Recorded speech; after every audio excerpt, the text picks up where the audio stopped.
You've tuned into The Mountain Gardener with your host, Ken Lain. Gardening it can be challenging, but with these simple insider tips, you'll reap huge rewards. Now, let's tune into today's Mountain Gardener with Ken and Lisa. And we are back with Lisa Waters Lain in the studio. She comes each week with your garden questions. Just what are your neighbors talking about? So she comes in and we'll just dive right in. But before we do that, we should share our earthquake story. Our earthquake story. Earthquakes. We survived an earthquake at 5:01 in the morning down in Cabo San Lucas. That was 2 weeks ago. We were down there kind of in the middle of the night. Boom. Actually, the building starts shaking, and then you just hear this gigantic pop. Pop, boom, like a truck slamming into a building or something. So you heard it, you were awake, you felt it. I didn't really, I thought you were lying, but you were I was like, yo, you're just dreaming it. And then we were hanging around with other people, and they're like, oh yeah, the earthquake. I was like, oh darn it. Yep. He was right again. That's our third. Let's see. I've been through the big one in California back in the 90s. The 90s, yeah. We've been through a hurricane. What else have we been through? When we travel, we we were in the earthquake in Napa Valley. Was that 4 or 5 years ago? So it split Napa like in two. We were in a bed and breakfast on the second floor, and it just started violently shaking. Yes. And you kind of go, there's nothing you can do because the floor is moving. You can't get to the bathroom where it's safe or whatever, so you just kind of go, this building's been here since 1950 whatever. We were in an old Victorian, the top floor of an old Victorian home, B&B, and it was shaking like something. I'm like, Ken, it's an earthquake. Or I said it's shaking. He goes, yeah, I know it's an earthquake.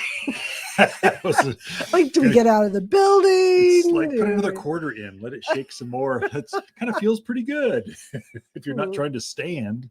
Right. Yeah. Oh my gosh. Yeah, a few environmental, natural disasters. Why is that? It seems like we catch them. Is it because there's always earthquake and hurricanes in the summer, and that's when we're traveling, or why is that? Don't know. Like disproportionate number of things. I don't know. Don't overthink it. Just enjoy the journey. It wasn't bad. The one in Cabo was pretty mild. Yeah. I mean, we've had here in Prescott, we've had some very mild earthquakes. Yeah. Okay, enough about earthquakes and travel and natural disasters and war and rumors of war. How about we should just all garden more? I agree. What do you got for us?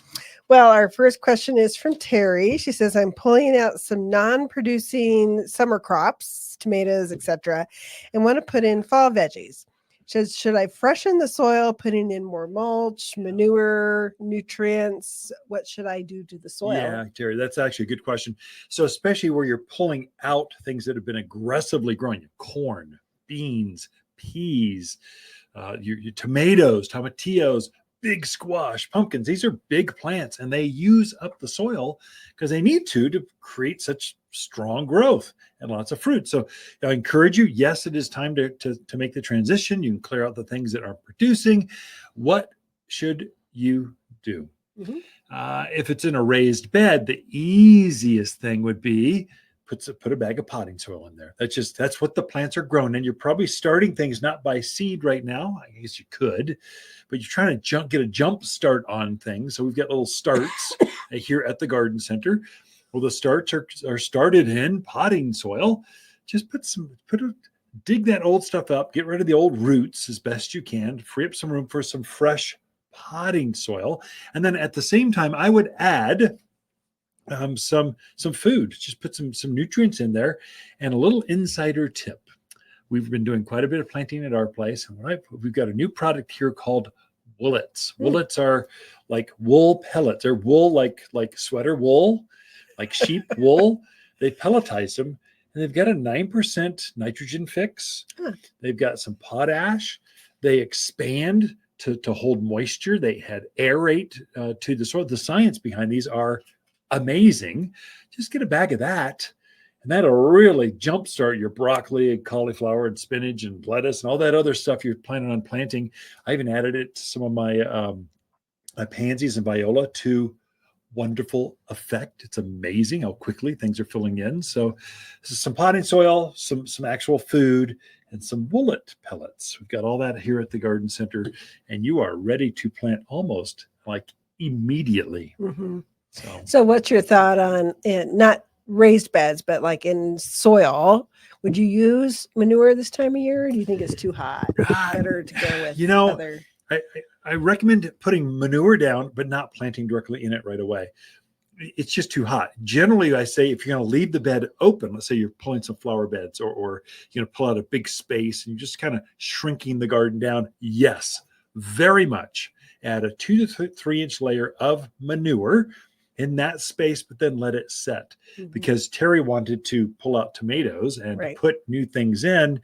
Kind of went, better safe than sorry. Potting soil is definitely a better way to go, where you can just, like, in the same day, get your broccoli, get some cauliflower, pull the plants out, add some potting soil, willets, and some food, boom, pot them right in, water it in, and watch them grow just like that. You'll be harvesting through the end of the year. Kale through the entire winter. Oh, yeah. Kale's a weed. Definitely. All right. Next question is from Chris. Says he picked all the fruit from his peaches and nectarines. He wants to know if he can prune them back now, or is it best to wait until February? Yeah, Chris, probably better to wait. Now, with that being said, you can prune 10% of the foliage mass whenever you want. So if it needs a haircut or it's trying to poke in the eye or something, prune it, get it out of the way. But that major pruning is done in midwinter. And the reason this is, Chris, there's bugs out right now. There's disease. There's things floating around. If you make a cut, the sap of those, especially pitted fruits, it's really sweet and very attractive to pack rats and beetles and aphids and everything else. But in midwinter, the sap's not flowing. You don't have to do any special care for the wound. After you made that cut, it's just safer to do that major. I really got to cut this thing back. Usually January, February, March. It's a big window. Enjoy the holidays. Then go after, because I love your ambition, but kind of hold back and kind of, it might be a little too soon. Yeah. Okay. Our next question, but before I ask it, I have to know, where have you been? You have spider webs on your hat. Oh my gosh. So distracting. Look at that. Yeah. I don't know where I've been. I've been helping Eric hang lights up for the grapes for good parties. We're getting ready for this big fundraiser on the we've been in boxes and pulling things out, hanging up, because it's an after hour party and it gets a little dark. So we're trying to go, how do we make this safer for 400 guests here at the garden center? All I kept seeing is this spider web on your hat. Okay, so minor distraction there. We'll move on. Our next question is from Tom. He has a small pinyon pine about 2 foot tall growing next to an established spruce tree. He knows he needs to move it. He wants to move it to a better spot in the yard. He wants to know when the best time to move it is. And then also, once it's moved, should it be put on irrigation? Yeah, Tom, those are actually really good questions. Can we answer this in 2 minutes or less? You're getting it smaller. That's great. Good idea. The best time is when it's dormant and completely cold. So you want it to be chilled. And so January, February, probably your best time. If you did it now, the risk is much greater, like 3 to 5 times, 10 times greater. I don't know what kind. It's more dangerous. In midwinter, because it's in stasis, the sap is not really flowing.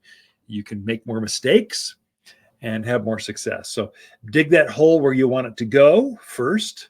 Then you get as much of the root. It seems like a little 2-footer would be fine, but get as much of the soil as you can physically lift, because those tap roots go, you never know where. Then move it over to keep it exposed as short a time as you can, not because it's cold in January, but because the air is dry. So you want to move it, put it over there, plant it. We've got a planting guide that would help you, Tom. Come get that. You'll need 3 things when you transplant it: some mulch. So you're trying to control the drainage, basically. These are such dry, drought hardy plants. Mulch helps it to aerate, kind of stuff. You want some transplant shock. Oh my gosh, root and grow. It is going to root. It is still rooting in midwinter. The ground is not frozen. That'll help it transplant for you. Do that at least every 2-3 weeks through winter until you see the new growth coming up. And then put a little bit of food around it, some all-purpose plant food that will encourage it to stay green and kind of take. Should you put on irrigation? I would lean towards no or yes. I don't know. That first, to put it on there to get it established would be great value. But then at the end of next growing season, probably take it off and do it by water by hand kind of thing. It's how I'd recommend that. But that there, Tom, come in for the planting guide. It's got all of that with instructions and pictures. It'll really help you. But wait until January. Water's garden companion plants for September are pampas grass, honeysuckle, raywood ash, and lacy blue Russian sage. Lacy blue Russian sage is a Water's preferred perennial for its compact form that doesn't flop over in the landscape like others. The spiky blue flowers bloom summer through fall with aromatic foliage detestable to all animals. Simply stunning at the edge of dry stream beds mixed with wildflowers. Shop in-store or online at watersgardencenter.com. For a more fruitful garden, increased success in the landscape that just feels better, then tune in daily to the Mountain Gardener podcast. Subscribe through your favorite podcast streamer or visit watersgardencenter.com. Better yet, visit me directly right here at Waters Garden Center. Thanks for tuning in.